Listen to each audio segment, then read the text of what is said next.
अब हम आते हैं एप्लीकेशंस ऑफ डायमेंशंस। देखो, सबसे पहली एप्लीकेशंस जो है that is conversion of unit. देखो,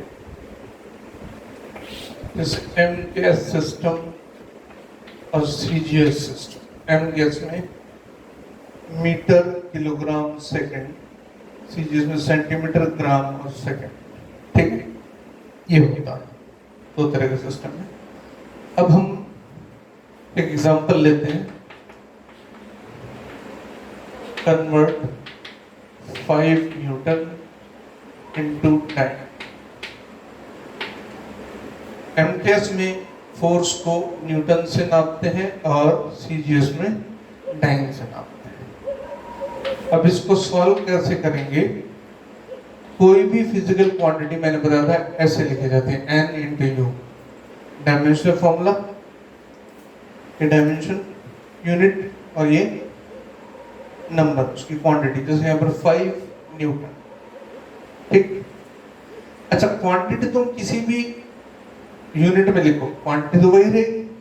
मतलब मैं ये कहूँ N1 U1 लिखा मैंने एमकेएस में और N2 U2 लिखा मैंने सीजीएस में, तो दोनों बराबर होने चाहिए। मतलब मेरे हिसाब से N2 U2 is equal to N1 U1। और दूसरी बात, डायमेंशन फॉर्मूला जो है, जिसे न्यूटन जो होता है वो फोर्स का फॉर्मूला है, मास इनटू एक्सीलरेशन। डाइन भी मास इनटू एक्सीलरेशन होगा, मेजरमेंट अलग होगा। मास के लिए m आता है, एक्सीलरेशन का मीटर पर सेकंड, यहाँ पर ग्राम आएगा, सेंटीमीटर पर सेकंड स्क्वायर। लेकिन चाहे किलोग्राम हो या ग्राम हो या मास, मीटर हो या सेंटीमीटर, लेंथ है, और टी टाइम हो तो सेम रहता है। तो यहाँ हमें ये जो लिखना है N2, इसको लिखता हूं मैं M2 L2 T2। फोर्स का डायमेंशन फॉर्मूला था M1 L1 T माइनस। ये पावर तो सेम आएंगे, क्योंकि यहाँ पे किलोग्राम एक बार है, यहाँ पे ग्राम एक बार है, यहाँ मीटर एक बार है, यहाँ सेंटीमीटर एक बार है, और नीचे सेकंड स्क्वायर, नीचे सेकंड स्क्वायर। ये तो बराबर रहना दोनों के सिस्टम। इधर लिखते हैं N1 कितना है 5, M2 L2 T2 सबस्क्रिप्ट नीचे है ना, ताकि अलग दिखे। 1 1 माइनस 2।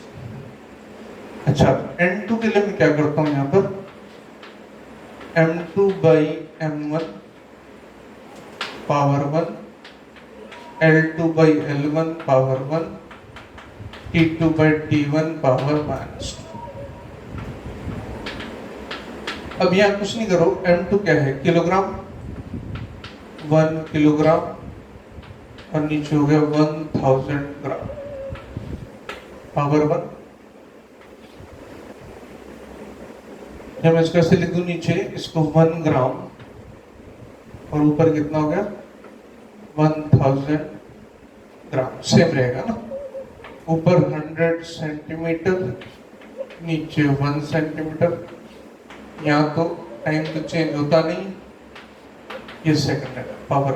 अच्छा, अब ध्यान दो, ग्राम से ग्राम कट गया, सेंटीमीटर सेंटीमीटर, सेकंड से सेकंड। ये हो गया 1000 मतलब 10⁻3। ये हो गया 100 10⁻2। ये हो गया 5 × 10⁻5। इसका मतलब क्या हुआ, 5 न्यूटन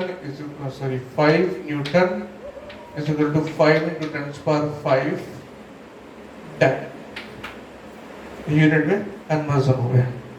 एक और एग्जांपल लेते हैं, मतलब ट्रेडिशनल एग्जांपल्स जो मैं ले रहा हूं, बहुत ट्रेडिशनल है, बहुत कॉमन है। एडवांस्ड मैं तुम्हें अलग से अलग लेक्चर बताऊंगा। जैसे तुमसे कहा जाए 10 जूल,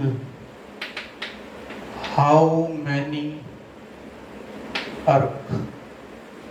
जूल एमकेएस में है और अर्ग सीजीएस में। जैसे सिंपल बात समझो, इतना तो जानते 1 kilogram is equal to 1000 gram. Kilogram किसमें, एम केस में है, और ग्राम किसमें, सीजीएस में। 1 metre is equal to 100 centimetres. अब इसको हम किस तरह से सॉल्व करेंगे, देखो तरीका वही, N1 U1 N2 U2, N1 कितना 10, U1 एनर्जी की dimension M1 L2 T minus, तो नीचे 1 1 लगा दिया ताकि ये रहे कि सिस्टम 1 की बात चल रही है। वहां N2 हमें पता नहीं है, M1 L2 T माइनस, यहाँ 2 लिख दिया। ये M1 का मतलब है किलोग्राम, M2 का मतलब है ग्राम, L1 मतलब मीटर, L2 मतलब सेंटीमीटर। ये तो टाइम है, सेकंड में रहेगा 10, वही M1 by M2 raised power 1, L1 by L2 raised power 2, T1 by T2 raised power minus 2, N2 10। M1 kilogram में, ग्राम में बदलो 1000 gram upon 1 gram power 1, 100 centimetre upon 1 centimetre power 2। ये तो सेकंड ही रहेगा, 1 second upon 1 second power minus 2 is equal to N2। Gram से gram, centimetre centimetre, second से second. 10 into ये आ गया 10 स्क्वायर 3, ये 100 इंटू 2 पावर 2, तो 10 स्क्वायर 4 हो, तो ये हो गया 10 इंटू 10 स्क्वायर 7, मतलब 10 joule is equal to 10 into 10 square 7 अर्थ। कोई भी क्वांटिटी हो उसको एम केस से सीजीएस में या सीजीएस से एम केस में इस तरीके से बदला जा सकता है। ये पहली एप्लीकेशन, राइट। मैंने कहा मैं सिंपल एग्जांपल्स ले रहा हूं, ट्रेडिशनल एग्जांपल्स एडवांस्ड के लिए अलग से क्लास बताऊंगा। दूसरा, चेकिंग द करेक्टनेस, या इसको बोलते हैं प्रिंसिपल ऑफ होमोजेनिटी। इसका मतलब समझ लो, अगर मैं लिखता हूं V is equal to U plus 80,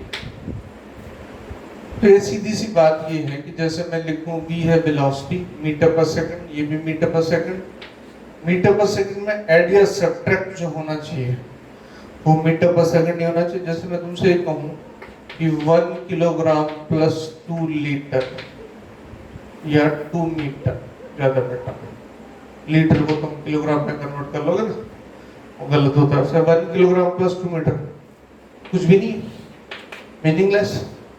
kilogram में किलोग्राम ही ऐड होगा, मीटर में मीटर ही ऐड होगा। ऐसे ही बाकी जितनी भी यूनिट्स हैं वो खुद में ही ऐड होंगी।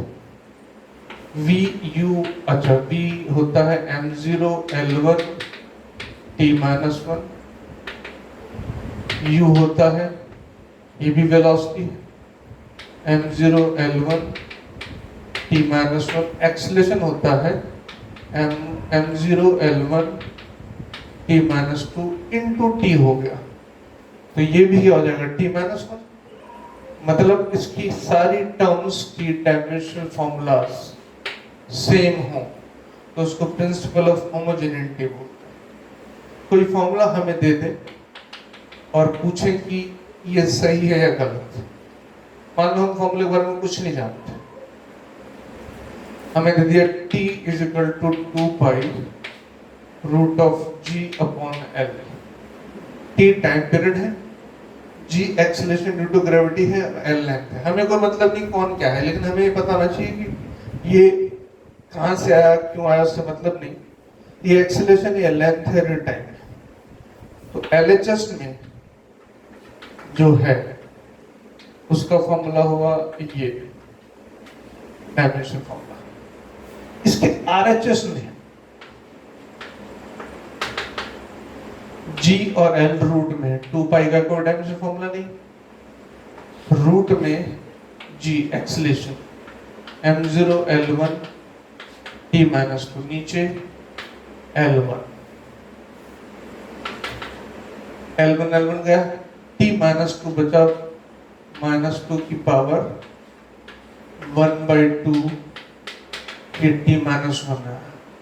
RHS LHS में क्या है t, इधर का t-1, इसका मतलब ये फॉर्मूला सही नहीं है, राइट। अब ऐसे ही कोई क्वेश्चन तुम्हें दे दिया जाए कि तुम्हें फॉर्मूला चेक करना है,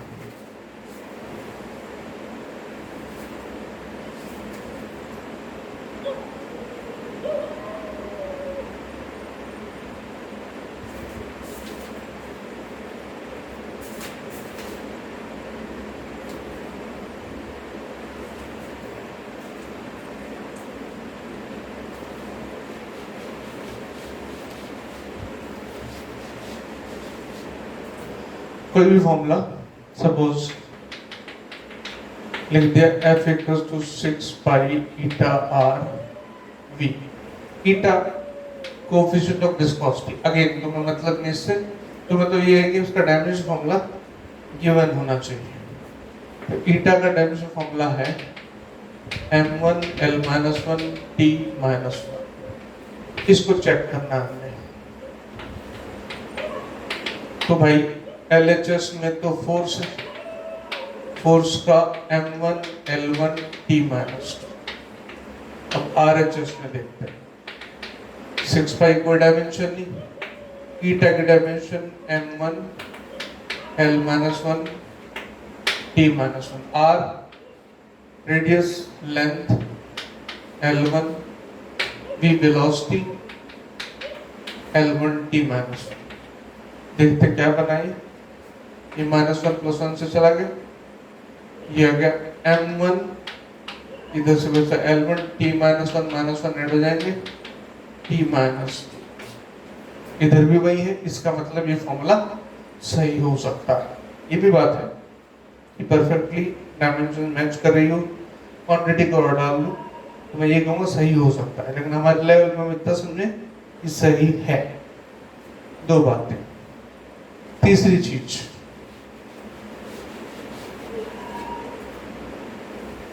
तीसरी एप्लीकेशन, डेरिवेशन ऑफ फॉर्मूला। हमारे लेवल तक तो डेरिवेशन एक्सपेरिमेंट से हो जाती है, बहुत हायर लेवल पर जो डेरिवेशंस कई बार होती है, जैसे बहुत ह्यूज लेवल पे एक डैम है, उस डैम में पर्टिकुलर स्ट्रक्चर किस चीज से अफेक्ट होती है, वाटर का कितना फोर्स लगता है, एक बहुत बड़ी इलेक्ट्रिकल इक्विपमेंट है, वहाँ पर पोल्स लगाते हैं, उस पर कितना फोर्स कितना प्रेशर लगता है। इस तरह की अगर हमें कैलकुलेशंस वहाँ पे करनी पड़ती हैं तो एक्सपेरिमेंट करना मुश्किल होता है, तब हम वहाँ पर डायमेंशन एनालिसिस यूज करते हैं। अभी मैं तुम्हें एक एग्जांपल देता हूँ कि a force on some particle depends upon mass m, velocity v and radius r। अब का जाए find formula bye dimensional analysis. अभी हम क्या करते हैं, हम ऐसा मान लेते हैं कि फोर्स जो है वो मास की किसी पावर a के प्रोपोर्शनेट है, वेलोसिटी b और रेडियस की c पावर के प्रोपोर्शनेट है। कलेक्टिवली ये फॉर्मूला हो गया F proportionate to ma vb rc, बराबर। प्रोपोर्शनलिटी कांस्टेंट k लेते हैं, k मस्ट बी डायमेंशनलेस, ये भी ध्यान में है। अब हम इसको सॉल्व करते हैं। LHS में फोर्स है M1 L1 T minus two. RHS में ये LHS का हिसाब है, मास M1 A, velocity L1 T minus 1 B, R radius, length C। ये बन गया M पावर A। देखो यहाँ पे L की पावर B आएगी, यहाँ पे L की पावर C आएगी, तो L हो गया B प्लस C और T हो गया माइनस T। अब LHS RHS बराबर होने चाहिए, तो यहां पर M की पावर कितनी है 1, L की 1, यानी कि A कितना होना चाहिए, ये तो साफ साफ समझ में आ रहा है 1। इधर B प्लस C, ये भी क्या होना चाहिए 1, और इधर माइनस B क्या होना चाहिए माइनस 2। तो A आ गया, B भी आ गया यहां से 2। अब C कितना हुआ, ये 2, तो C कितना माइनस 1। मतलब ये फॉर्मूला क्या बना हमारे पास, अब F equals to K M। A कितना आया 1, VP कितना आया 2, R कितना है माइनस 2। इसको ऐसा लिखा जा सकता है mv स्क्वायर बाई r। के डायमेंशनलेस कांस्टेंट, इसकी वैल्यू भी 1 होती है। आगे बढ़ोगे सेंट्रीपिटल फोर्स होती है जिसका formula mv square by r होता है। ये डेरिवेशन एक फॉर्मूले का इस तरह से होगा। अब ये डेरिवेशन का एप्लीकेशन है। ये 3 सिंपल से एप्लीकेशन है, बिल्कुल कॉमन एग्जांपल्स दिए मैंने, लेमन एग्जांपल्स एप्लीकेशंस के बेसिस पर।